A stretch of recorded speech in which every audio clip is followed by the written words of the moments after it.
কোনো বুদ্ধিমান পুরুষ কখনো ঘরে বউ থাকতে অন্য পরনারীতে আসক্ত হয় না। কারণ যেই পুরুষ পরনারীতে আসক্ত হয় ওই পুরুষ দুনিয়ার শান্তি এবং আখিরাতের শান্তি দুটাকেই হারিয়ে ফেলে।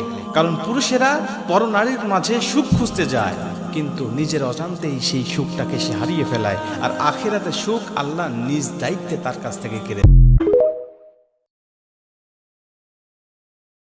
1 লিটার চাল ধোয়ার পানির সাথে একটি ডিমের মধ্য অংশ ভেঙে দিন, সাথে 1 চামচ হলুদের গুঁড়া ভালোভাবে মিশিয়ে তার সাথে আরো 5 লিটার পানি যুক্ত করে পাতলা করে 15 দিন অন্তর আপনার বেগুন গাছের গোড়ায় ঢেলে দিন।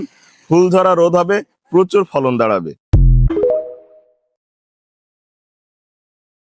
যে নারীকে কোনো মানুষ ধোঁকা দিয়েছে, কষ্ট দিয়েছে, তার সতীত্বে আঘাত করেছে, তার চরিত্র নষ্ট করে তার জীবনের সমস্ত সুখকে কেড়ে নিয়েছে, বাট সেই নারী জাস্ট প্রতিশোধ না নিয়ে আল্লাহর দিকে তাকিয়ে মাফ করে দিয়ে নতুন জীবন শুরু করেছে, তার মতো উত্তম নারী, চরিত্রবান নারী আল্লাহর জমিন আর কেউ হতে পারে না। ঠিক কিনা বলেন সবাই?